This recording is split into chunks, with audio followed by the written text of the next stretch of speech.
Hello Priyam Pandey. Hello Priyam Pandey.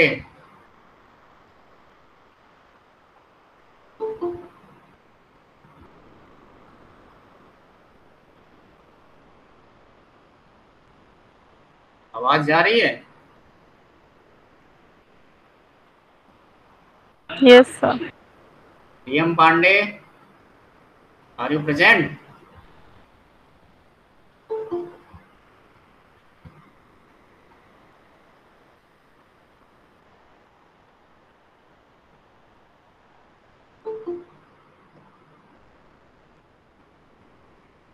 Anushka Awasthi.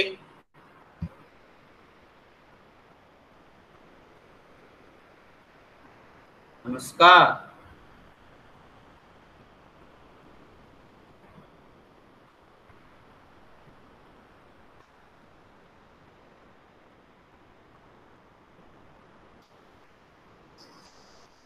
दोनों लोग present नहीं है।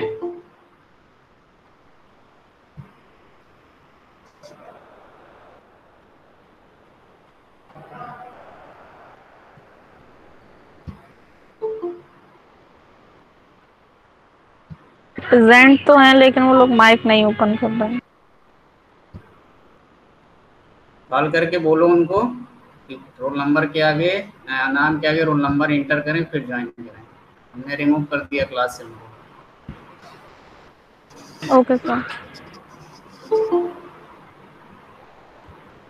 मैंने ईमेल आईडी अपनी सेंड की थी कल, मैं अब तक गूगल क्लासरूम पे ऐड नहीं हुआ। उनको तो भेजा तो गया था मेल, 2 बार भेज चुके मेल। क्या नाम है तुम्हारा? शांतनु? यस सर, सक्षम शांतनु शर्मा। हाँ। क्यों नहीं ज्वाइन कर रहे हो पहले मेल खोल के? सर एक बार और चेक कर लूँगा।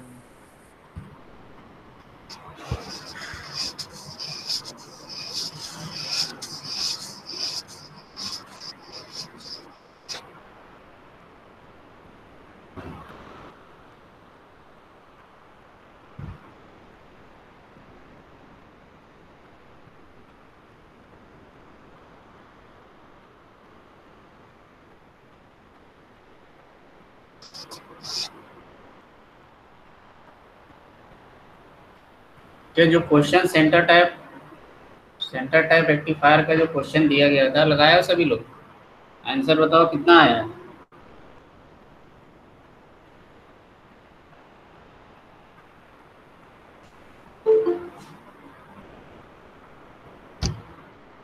लगाया सभी का?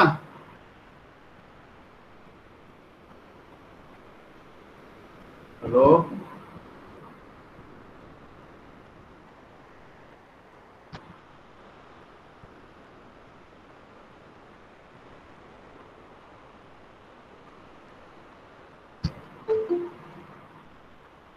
क्वेश्चन लगाया भाई?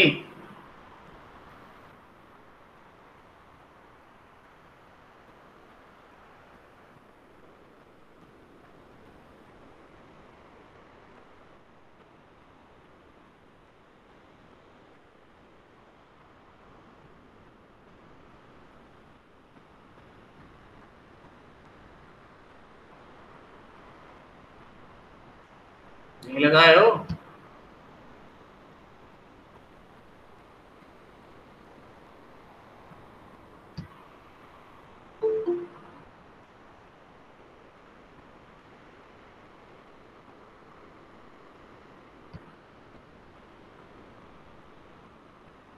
क्वेश्चन दिख रहा है?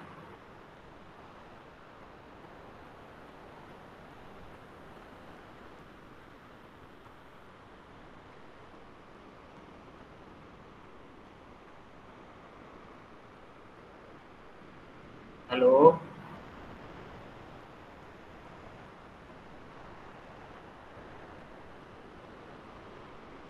Hello Pratibha. Yes sir. Question show हो रहा है? यस सर, हो रहा है। क्वेश्चन लगाया था तुम लोगों ने?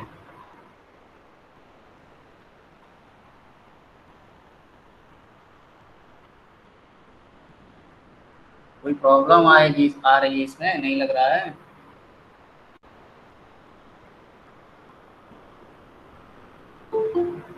हम्म,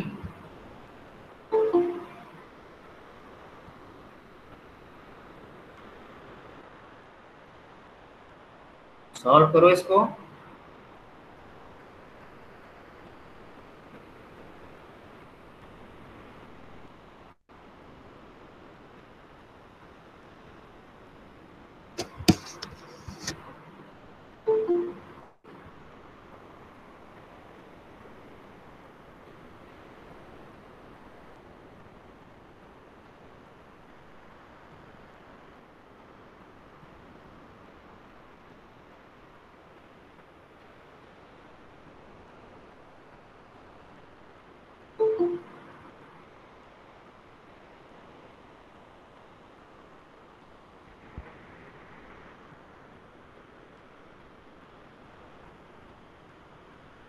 sir DC output voltage 67.88 volt आया है। डीसी आउटपुट वोल्टेज आया है 67.88। 7.88। सर 67। 67.88।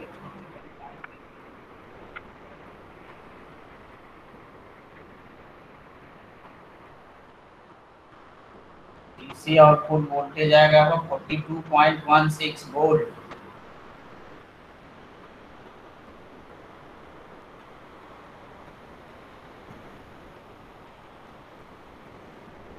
पीएम आएगा आपका 67.88 वोल्ट पीएम, पीक वोल्टेज। ये सब पीक वोल्टेज।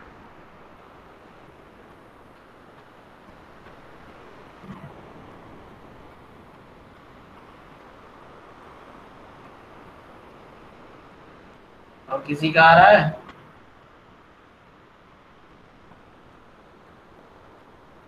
तो डीसी वोल्टेज निकाल लो, आपको वीएम मिल गया, वीएम से आपकी करंट की वैल्यू मिल जाएगी। आईडीसी, आईडीसी की वैल्यू निकाल लो, 42.16 मिली एम्पियर आएगा। Sir 42.16 milli ampere. और सर आईडीसी आईएम है sir sir IM 66.33 microampere. 66.33 milli ampere.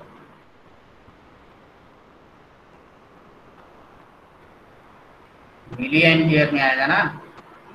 Yes sir, वो milli ampere.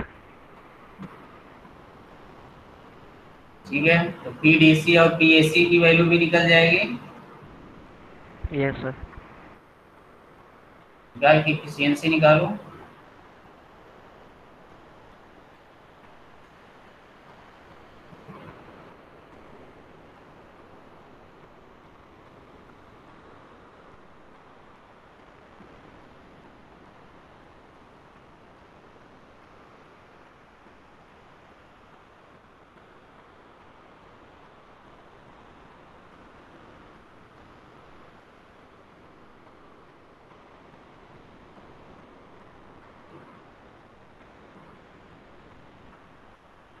IDC square into RL से आपका क्या निकल जाएगा? टीडीसी।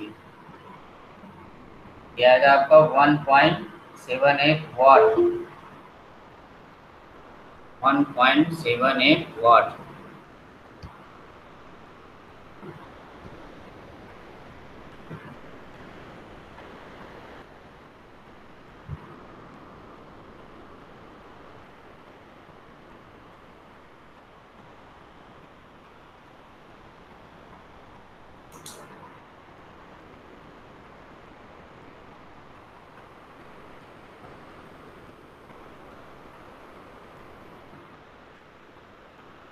पीएससी बताओ कितना आ रहा है?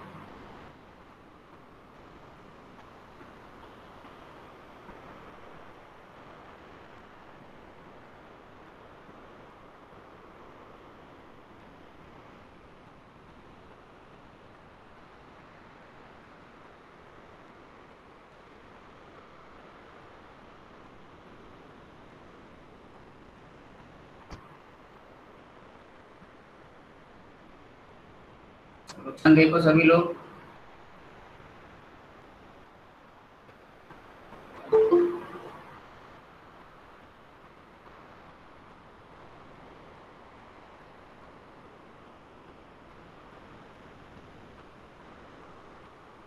EAC आएगा आपका 2.248 वॉट।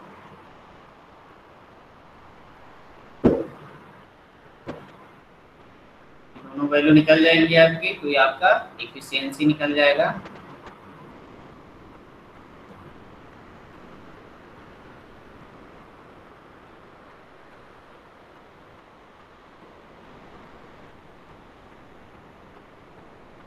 ठीक है, सॉल्व हो जाएगा। Yes sir. Yes sir. दूसरा क्वेश्चन नोट करो।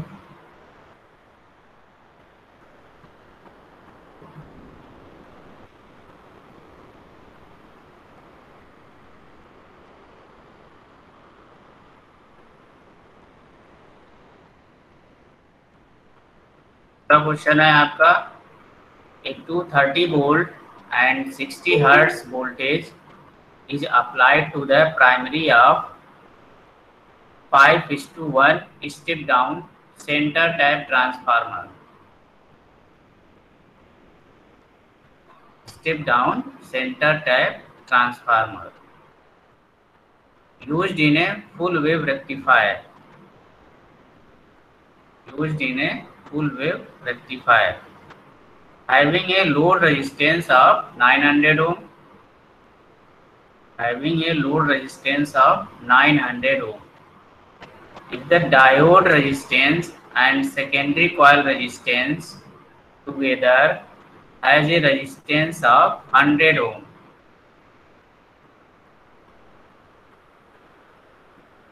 100 ohm.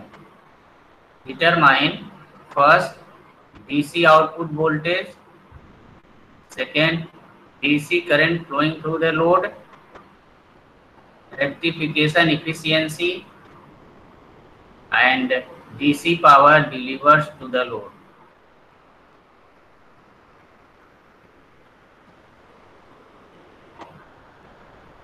ये चार चीजें फाइंड आउट करनी है आपको। इसमें आप ऐड कर लो next ripple factor. Ripple factor की वैल्यू निकल जाएगी यहाँ से। सॉल्व करो इसमें। इसमें जो ट्रांसफार्मर लगा हुआ है आपका सेंटर टाइप ट्रांसफार्मर, इसके बाइंडिंग की रेशियो दी गई है 5:1। ठीक है,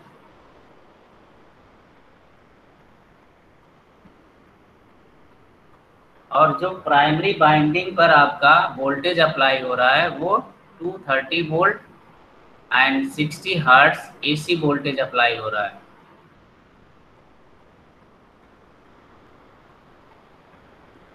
तो इनके सेकेंडरी बाइंडिंग और प्राइमरी बाइंडिंग और जो आपका अप्लाइड वोल्टेज है और आउटपुट वोल्टेज जो आपका मिलता है सेकेंडरी बाइंडिंग पर, इसमें आपका एक रिलेशन होता है। रिलेशन क्या होता है? जो आपका प्राइमरी वोल्टेज है, अप्लाइड वोल्टेज है, उसको आप सपोज कर लो V1 है, और जो ट्रांसफार्मर के सेकेंडरी बाइंडिंग यहाँ पे आपका डायोड कनेक्ट होते हैं जिस टर्मिनल से, उस टर्मिनल पर वोल्टेज सपोज कर लो V2 है, और जो आपका प्राइमरी बाइंडिंग का वैल्यू है उसको सपोज कर लो N1 है, और जो सेकेंडरी बाइंडिंग का रेशियो है वो सपोज कर लो आपका N2 है। तो ट्रांसफार्मर के केस में आपका एक रिलेशन होता है V1 divided by V2 is equals to N1 divided by N2।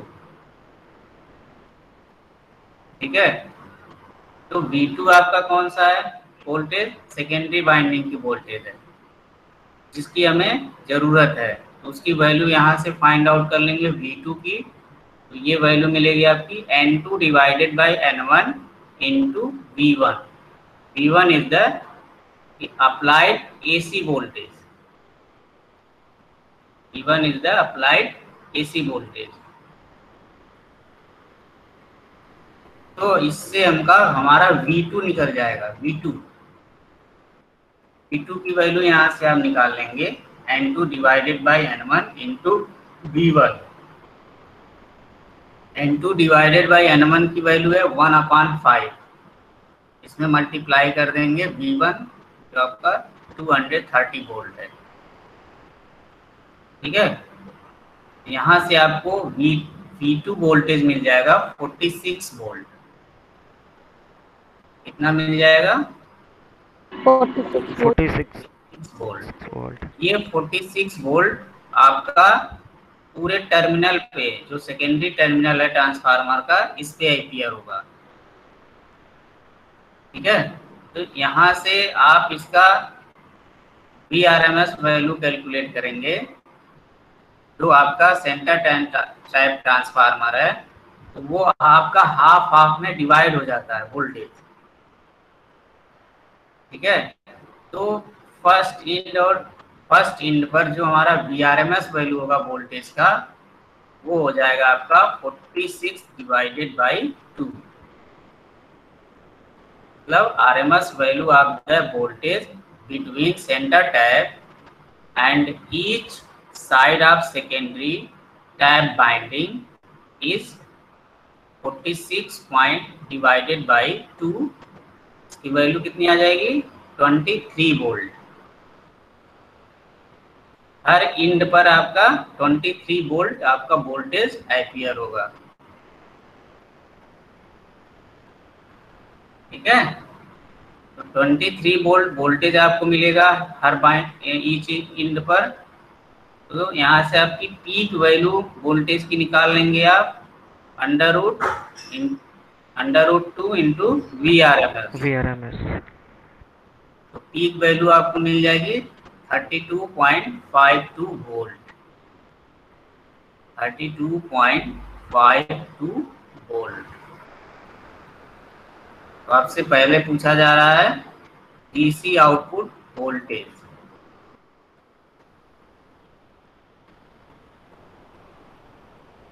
DC output voltage VDC। तो लोड के क्रॉस जो वोल्टेज हमें मिलेगा VDC, तो क्या मिलेगा? 2Vm/5।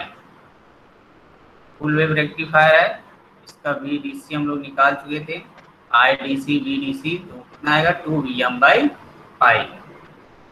इसमें सब वैल्यू रख के कैलकुलेट करेंगे, कितना आएगा? 20.70 वोल्ट। नेक्स्ट आपसे पूछा रहा है DC current flowing through the load.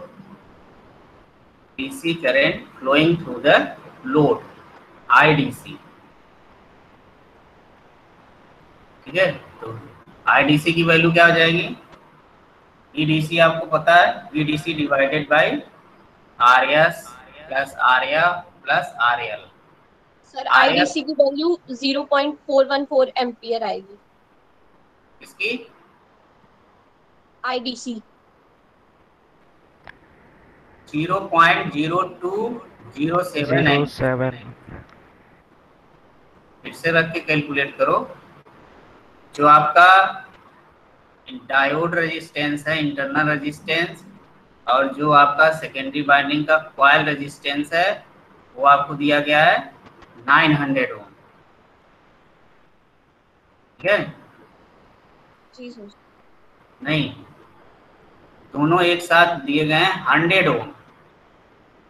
Secondary binding coil resistance and diode का इंटरनल रेजिस्टेंस 100 ओम है। यहाँ पे जो आपका RS है, secondary binding coil resistance, RF है आपका diode internal resistance, plus RL क्या है आपका 900 ओम लोड रजिस्टर है। इन सारी वैल्यू को ऐड करेंगे तो कितना आएगा? 1000 ओम। इसकी वैल्यू आ जाएगी आपकी IDC 0.02 एम्पियर।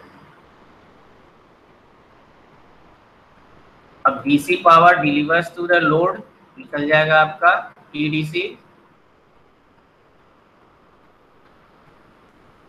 मतलब IDC स्क्वायर इंटू RL कर लेंगे। इसकी वैल्यू आ जाएगी 0.386 वॉट।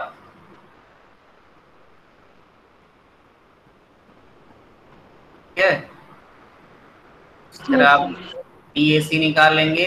PAC की वैल्यू आ जाएगी IRMS square into RS plus RA plus RL, circuit का टोटल रेजिस्टेंस। ठीक है, IRMS वैल्यू क्या आएगी आपकी Im/√2, इसकी वैल्यू आएगी, आप कैलकुलेट करेंगे 0.0229 एम्पियर। और जब आप PAC निकालेंगे क्या आएगा 0.528 वाट, 0.528 वाट। PAC और PDC आपको पता है, इसकी इफिशियंसी भी निकल जाएगी। इसकी वैल्यू आएगी आपकी 73.10%, 73.1%।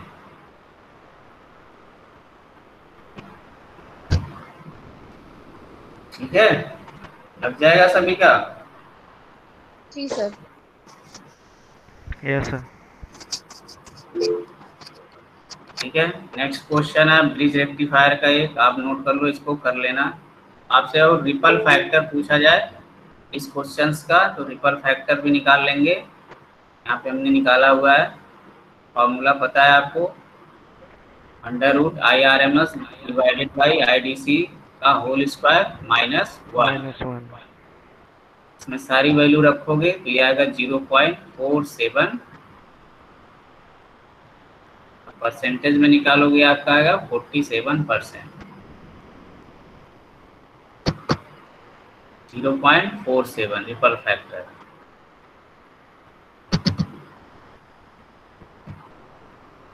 ठीक है, तो इस तरह के सारे क्वेश्चन आप लोग बुक से और प्रैक्टिस कर लेना। नेक्स्ट क्वेश्चन है आपका, नोट कर लो, इसको आप कर लेना असाइनमेंट में।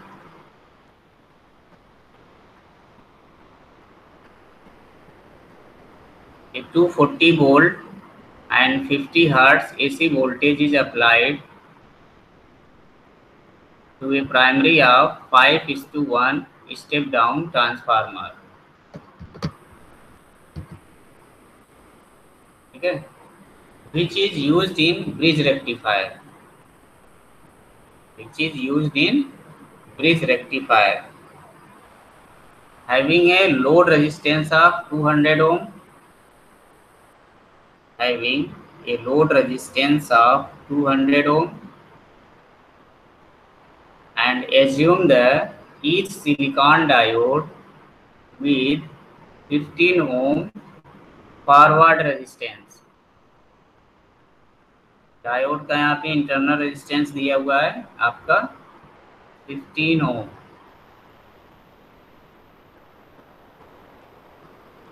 ठीक है, तो आपको फाइंड आउट करना है DC voltage across the load,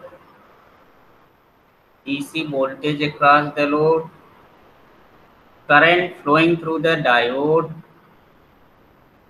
current flowing through the diode, rectification efficiency, and ripple factor of the rectifier, ripple factor of the rectifier।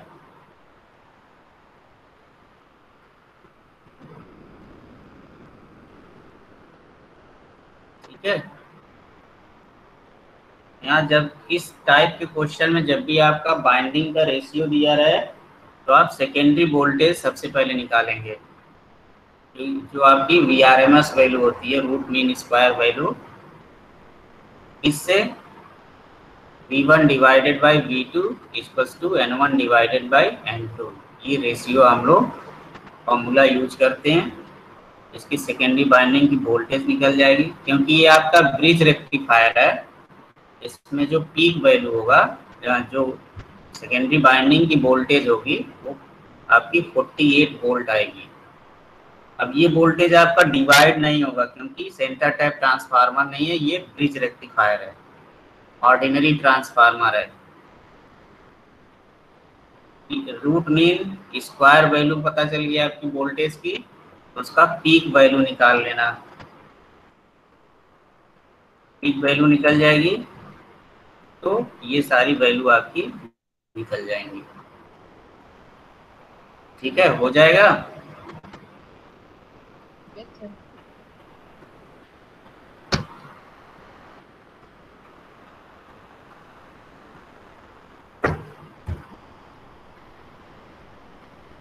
ये सारे क्वेश्चन आप लोग सॉल्व कर लेना।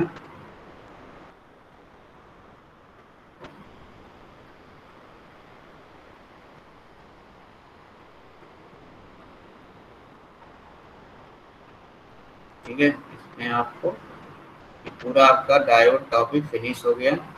नेक्स्ट टॉपिक है आपका ट्रांजिस्टर।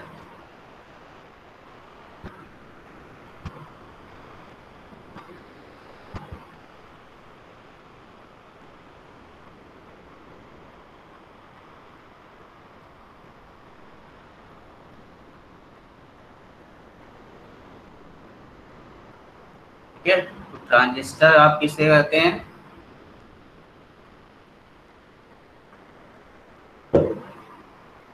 जब हम दो सिमिलर मटेरियल के बीच में उसके अपोजिट टाइप मटेरियल को सैंडविच करके जो डिवाइस फॉर्म करते हैं उसको हम लोग क्या बोलते हैं? ट्रांजिस्टर। दो सिमिलर मटेरियल होंगे, जैसे पी टाइप और पी टाइप, आपका दो सिमिलर मटेरियल आप यूज कर रहे हैं, तो उसका अपोजिट टाइप मटेरियल क्या होगा? N type. ठीक है, तो इसको हम लोग बीम के बीच में, सिमिलर मटेरियल के बीच में सैंडविच करते हैं, तो ये आपकी 3 टर्मिनल की डिवाइस फॉर्म हो जाती है। इसको हम लोग बोलते हैं transistor. Transistor is a 3-layer semiconductor device consisting of 2 p-n junction formed by a sandwiching either p-type or n-type semiconductor between a pair of opposite type semiconductor is known as a transistor. ठीक है, तो there are 2 types of transistor. ये आपके 2 type के transistor होते हैं। First is NPN transistor and second is NP transistor.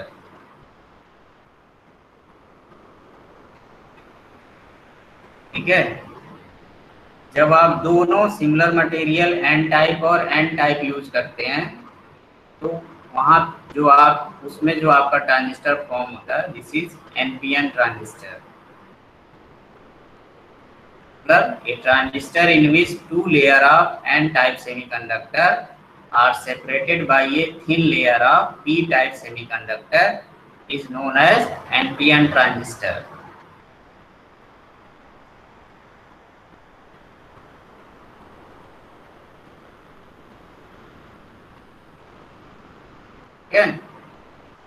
इसी तरह आपका पीएनपी ट्रांजिस्टर में क्या होगा? A transistor in which 2 layer of P type semiconductor are separated by a thin layer of N type semiconductor is known as NPN transistor.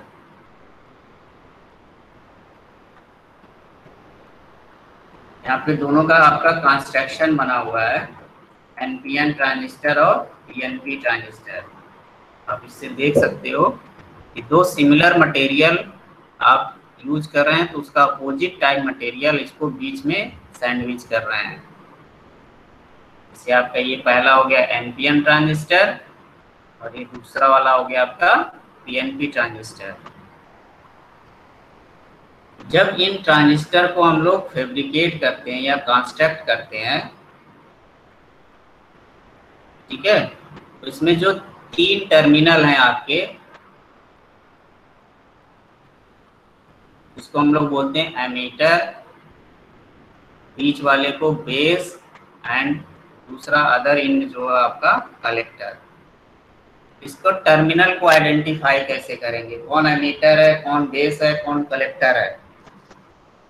ठीक है, इसके लिए जब हम लोग फैब्रिकेट करते हैं ट्रांजिस्टर, तो जो सिमिलर मटेरियल यूज करते हैं एन टाइप एनपीएन ट्रांजिस्टर में, तो एक को हम हैवीली डोप्ड रखते हैं। क्या करते हैं उसको? उसकी डोपिंग जो करते हैं उसको हैवी डोप्ड करते हैं।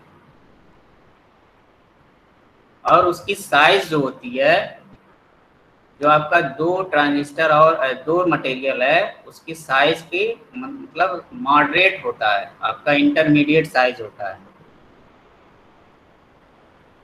इसकी साइज जो रखते हैं हम लोग इंटरमीडिएट साइज में रखते हैं।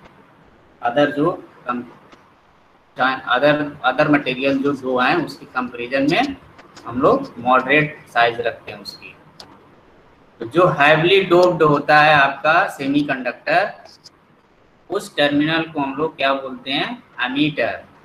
एमीटर। ठीक है। और जो आपका मॉडरेट डोप्ड होता है, इंटरमीडिएट डोप्ड होता है और उसकी साइज जो होती है लार्ज होती है, उस टर्मिनल को बोलते हैं हम लोग कलेक्टर। कलेक्टर क्यों बोलते हैं? Most of the majority carrier आपके कलेक्टर में आके कलेक्ट होते हैं। तो उसकी वर्किंग बताएंगे अभी आपको आगे, तो और अच्छे से क्लियर होगा। ठीक है। कलेक्टर मतलब इतना समझो कि वो सेमीकंडक्टर आपका इंटरमीडिएट डोप्ड होगा और उसकी साइज जो होगी लार्ज होगी। और बीच वाला जो अपोजिट टाइप मटेरियल होगा वो लाइटली डोप्ड होता है। इन दोनों के कंपैरिजन में लाइटली डोप्ड होता है और बहुत ही थिन रीजन होता है उसका। साइज जो होती है उसकी बहुत थिन होती है। उस टर्मिनल को हम लोग बोलते हैं बेस।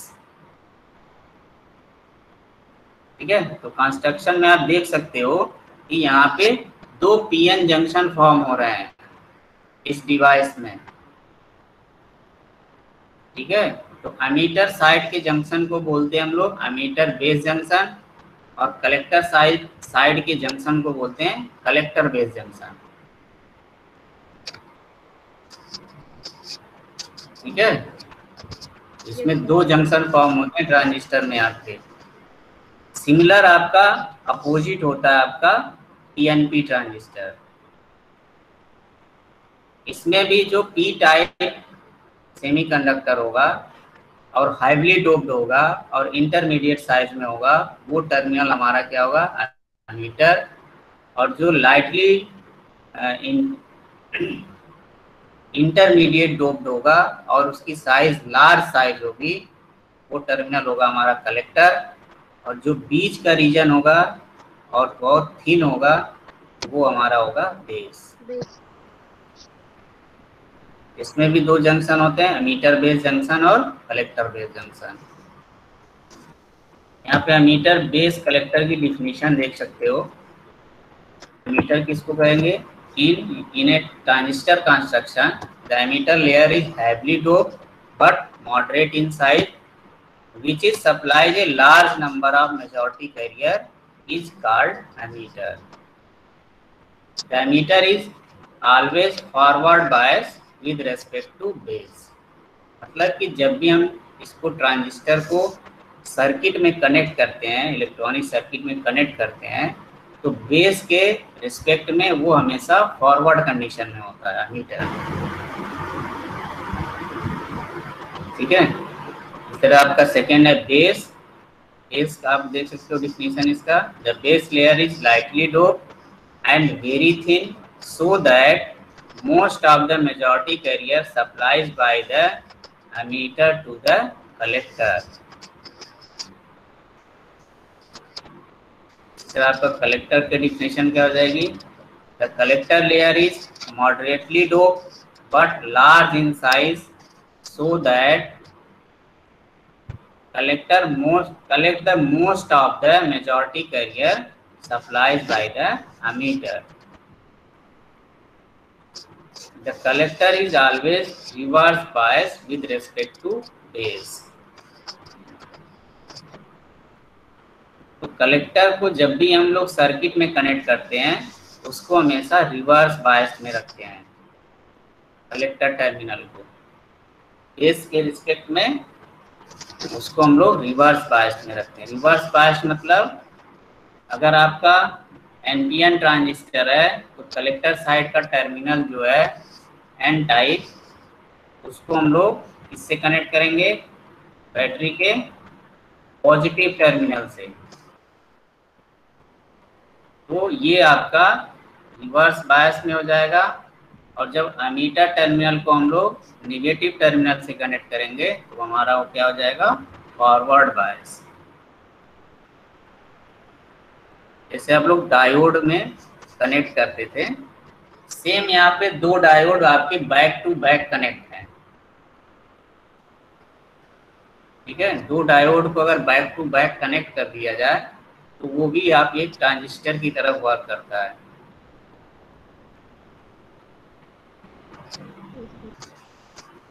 ठीक है, तो ये आपका इसका कंस्ट्रक्शन होता है ट्रांजिस्टर का। इसका सिंबल हम लोग सिंबल से रिप्रेजेंट करते हैं। सिंबल की देख सकते हैं आप लोग, ट्रांजिस्टर का सिंबल।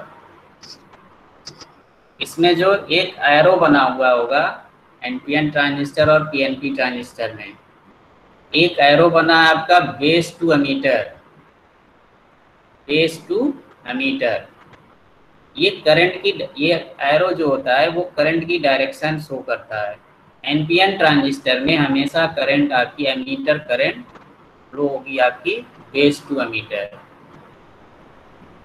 और पीएनपी ट्रांजिस्टर में जो करंट फ्लो होगी एमीटर करंट, वो आपकी एमीटर टू बेस फ्लो होगी अपोजिट डायरेक्शन में। जस्ट एनपीएन का, एनपीएन ट्रांजिस्टर के अपोजिट डायरेक्शन में फ्लो होगी करंट। तो ये सिंबल ध्यान में रखना और इसका करंट की डायरेक्शन ध्यान में रखना। तो हम लोग हमेशा हर जगह कंस्ट्रक्शन नहीं, मतलब फिगर में कंस्ट्रक्शन नहीं शो करते हैं, सिंबल शो किया और उससे आपका आगे का स्टडी कर सकते हैं। ये ध्यान रखना, एनपीएन ट्रांजिस्टर का सिंबल और पीएनपी ट्रांजिस्टर का सिंबल।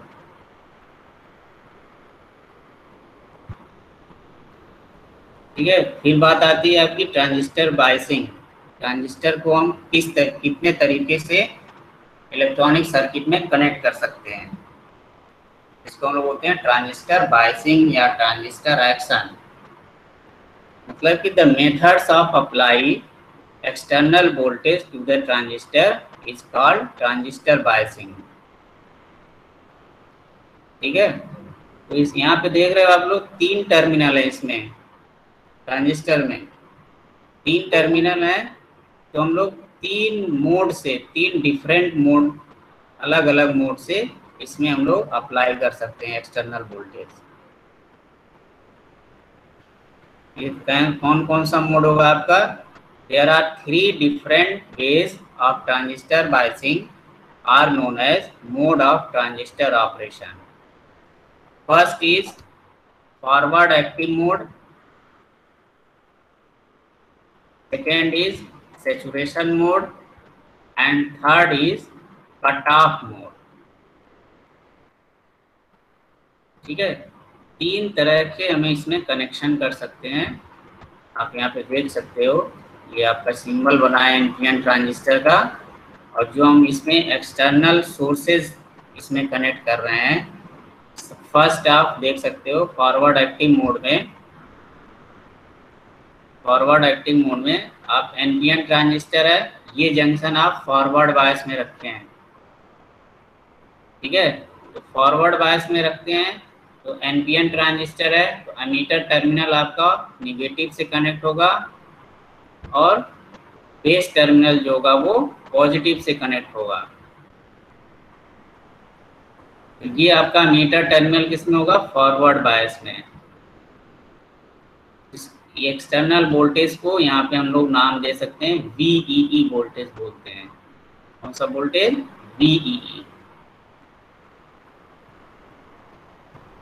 ठीक है, और जो आपका कलेक्टर टर्मिनल है, इसको हम लोग पॉजिटिव से कनेक्ट करते हैं, एक्सटर्नल सोर्सेस के पॉजिटिव टर्मिनल से कनेक्ट करते हैं, और बेस टर्मिनल को नेगेटिव टर्मिनल से कनेक्ट करते हैं।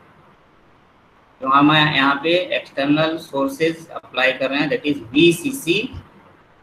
VCC। उसके पॉजिटिव से हम लोग कलेक्टर को कनेक्ट करेंगे और उसके नेगेटिव को हम लोग बेस से कनेक्ट करेंगे। तो ये जो अरेंजमेंट या ये जो कनेक्शन हम लोग करते हैं, इसको हम लोग बोलते हैं forward active mode. Forward active mode. इस कनेक्शन की वजह से जो हमारा दो जंक्शन है, इसमें emitter base junction forward bias में होगा और कलेक्टर बेस जंक्शन आपका रिवर्स बायस में होगा।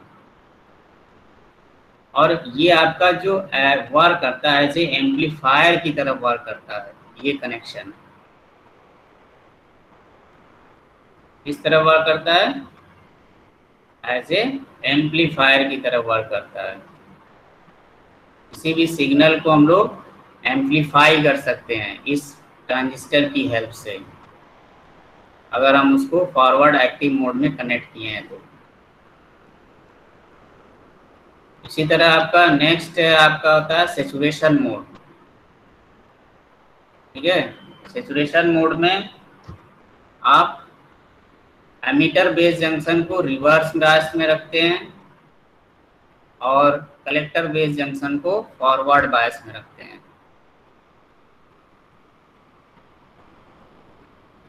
ठीक है, तो इस कनेक्शन को हम लोग बोलते हैं सैचुरेशन मोड।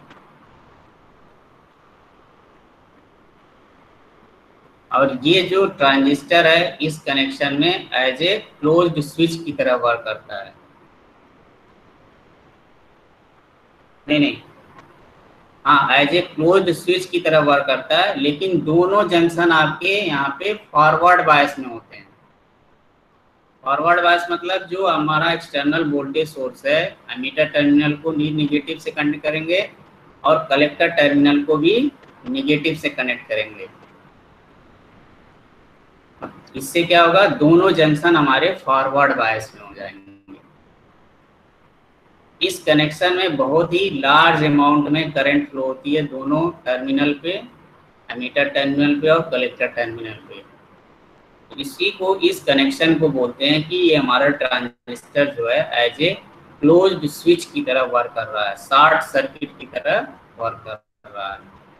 और इस मोड ऑफ ऑपरेशन को बोलते हैं हम लोग सैचुरेशन मोड। क्या करते हैं सैचुरेशन मोड में? दोनों जंक्शन को फॉरवर्ड बायस में रखते हैं। और थर्ड है आपका cut off mode.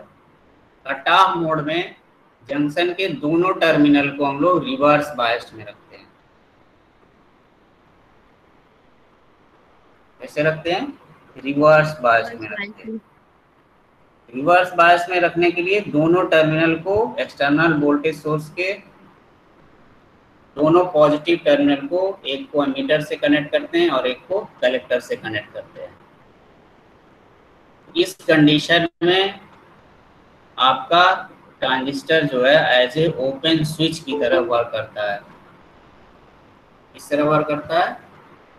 Open switch की तरह वर्क करता है। इसमें दोनों जंक्शन आपके रिवर्स बायस में रहते हैं। बहुत ही आइडियली देखा जाए तो कोई करंट नहीं फ्लो होती है दोनों टर्मिनल पे।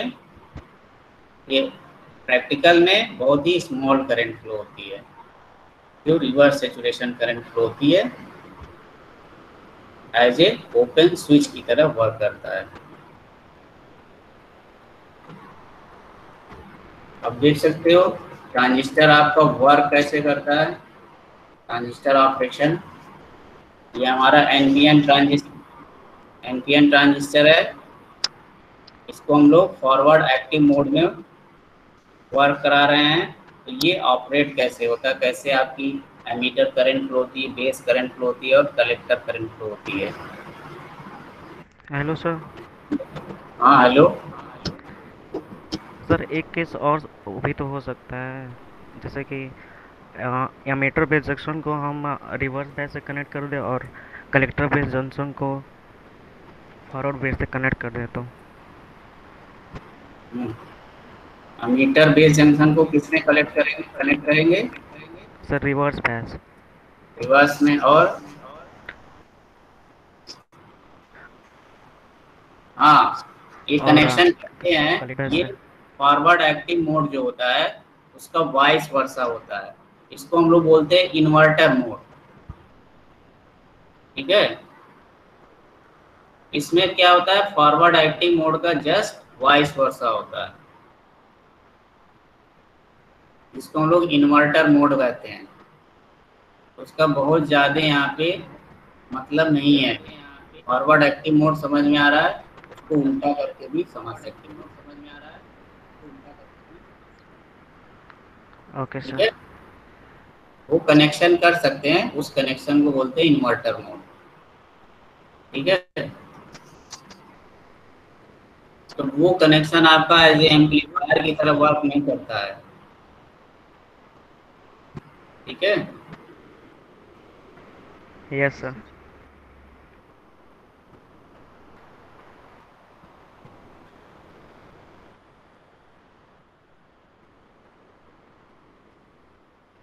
अब देखो ट्रांजिस्टर वर्क कैसे करता है। ये हमारा कंस्ट्रक्शन बना हुआ है, आप फिगर में देख सकते हो। ये आपका एक एनपीएन ट्रांजिस्टर है।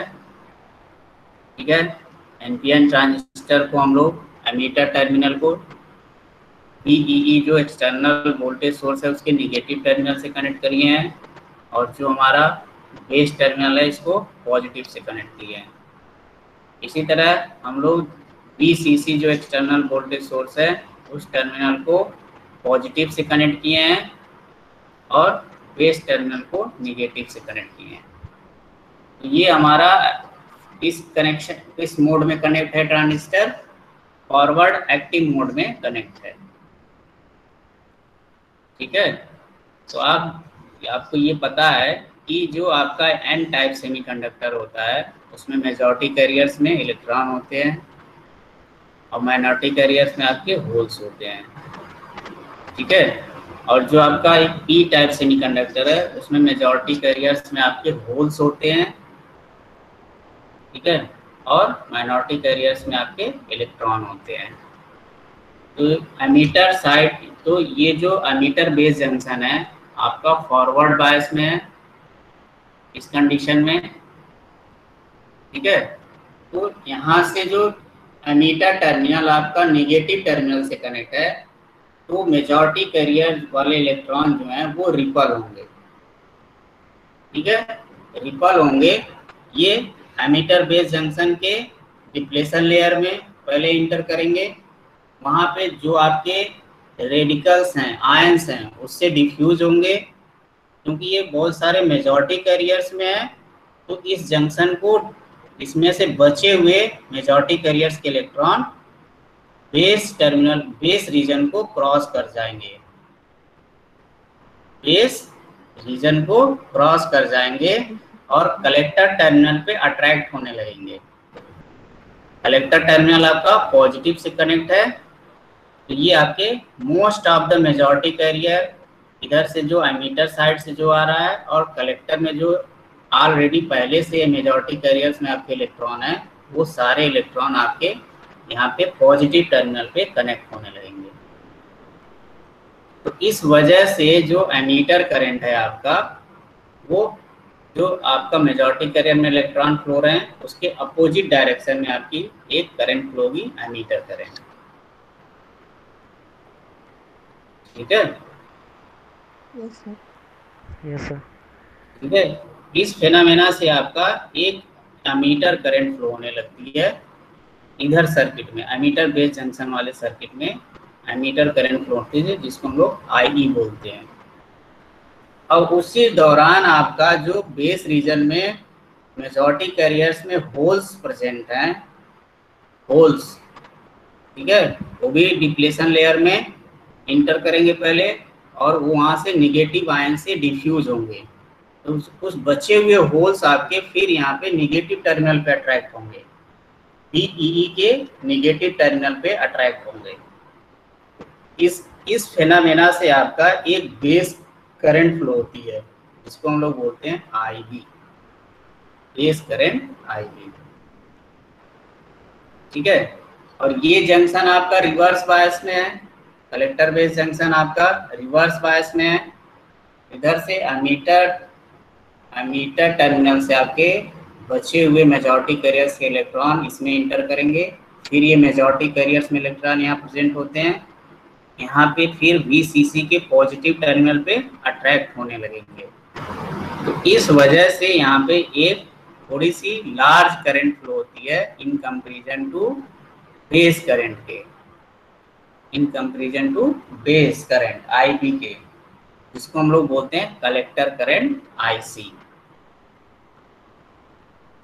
कौन सी करंट बोलते हैं? Collector current IC. तो ये आपका ट्रांजिस्टर का ऑपरेशन होता है। आपकी कलेक्टर टर्मिनल पे आईसी करंट फ्लो होने लगती है, एमीटर टर्मिनल पे आईई करंट फ्लो होती है, और बीच में बेस टर्मिनल पे आपकी आईबी करंट फ्लो होती है। तो आप देख रहे हो यहाँ पे जो एमीटर करंट की डायरेक्शन है वो किस साइड से किस साइड है? बेस टर्मिनल से एमीटर टर्मिनल की तरफ है। तो इसीलिए सिंबल में हम लोग जो एनपीएन ट्रांजिस्टर का सिंबल होता है उसका उसमें arrow base to emitter terminal की तरफ इंडिकेट करते हैं।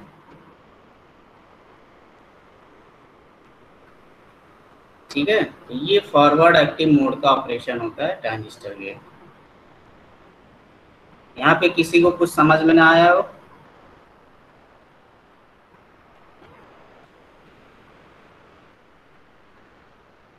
यहाँ तक क्लियर है सभी को? Yes sir. Yes sir. ठीक है, और यहाँ पे सेकेंड चीज ये समझनी है, जो हमारा ये collector base junction reverse bias में है, ठीक है, यहाँ पे जब ये पूरा सर्किट आपका VCC आप 0 वोल्ट रखते हैं, VEE आपको 0 वोल्ट रखना है, तो यहाँ पे एक माइनॉरिटी चार्ज कैरियर जो प्रेजेंट है कलेक्टर साइड में, ये इसकी वजह से एक करंट यहाँ फ्लो होने लगती है कलेक्टर टू बेस, इसको हम लोग बोलते हैं reverse saturation current. Minority carrier जो प्रेजेंट होते हैं इसमें temperature dependent current, temperature dependent होते हैं, तो यहाँ पे एक माइनॉरिटी कैरियर की वजह से भी करंट फ्लो होने लगता है कलेक्टर बेस जंक्शन की साइड में केवल। ठीक है, तो टोटल कलेक्टर करंट जो होता है यहाँ पे, टोटल कलेक्टर करंट आईसी की बात केवल कर रहे हैं, तो वो उसकी वैल्यू जो होती है यहाँ पे IC majority plus IC minority, दोनों सेम डायरेक्शन में फ्लो होते हैं, इसलिए यहाँ पे दोनों करंट आपकी ऐड होती है, जिसको हम लोग बोलते हैं टोटल कलेक्टर करंट आईसी। ठीक है, तो जो एमीटर करंट होता है यहाँ पे हर ट्रांजिस्टर के केस में एमीटर करंट ये होता है आपका IE equals to IC plus IB, IE equals to IC plus IB। और टोटल कलेक्टर करंट क्या कह सकते हैं? IC equals to IC majority plus IC minority.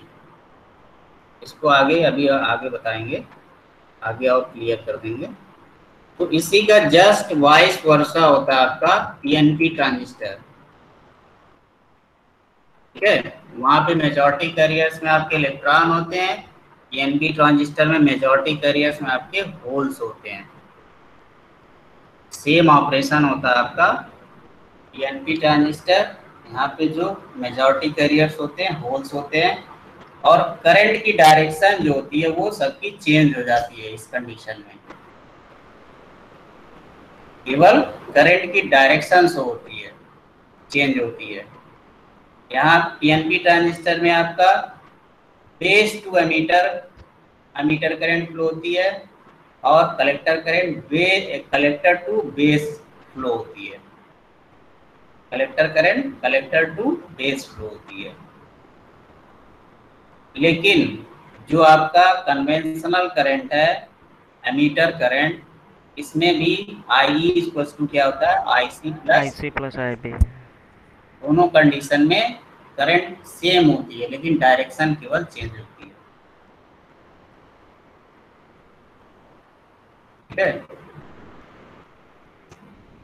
इसमें भी आपकी IE equals to IC plus IB होती है। ये सारे ऑपरेशंस जो हैं आप एक बार बुक से रीड कर लेंगे थोड़ा और अच्छे से क्लियर होगा। ठीक है, और यहाँ पे दोनों केस में, एनपीएन ट्रांजिस्टर के केस में और पीएनपी ट्रांजिस्टर के केस में, दोनों केस में जो टोटल कलेक्टर करंट होती है वो IC majority plus IC minority, दोनों करंट की वजह से आईसी करंट फ्लो होती है।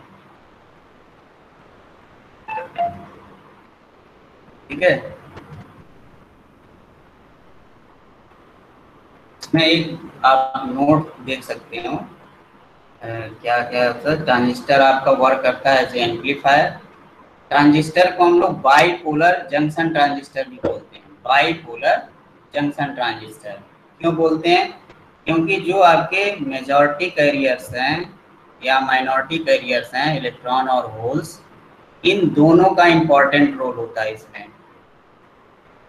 ट्रांजिस्टर के केस में दोनों का इम्पोर्टेंट रोल होता है, इस वजह से इसको हम लोग बोलते हैं बाईपोलर जंक्शन ट्रांजिस्टर।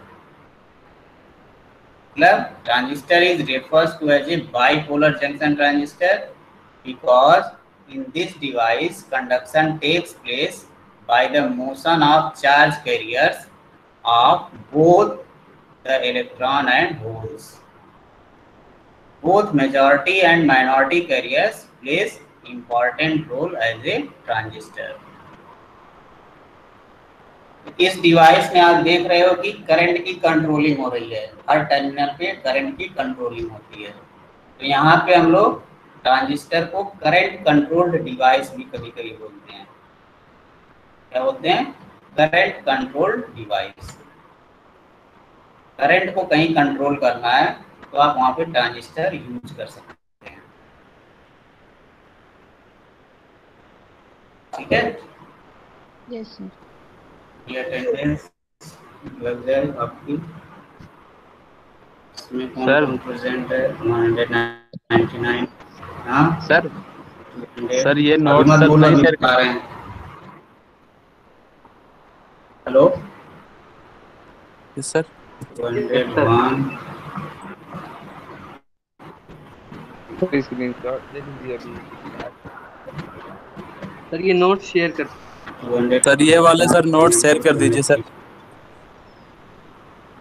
4%, 5, 6, 7, 8, 9, 10, 11, 12, 13%। एक मिनट 14, 15, 16, 18%, 17, 18,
ठीक है, लेफ्ट कर लो मीटिंग सभी लोग।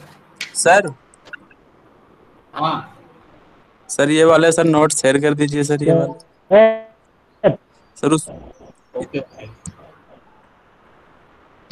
Sir PDF format sir full unit का शेयर कर दीजिए सर।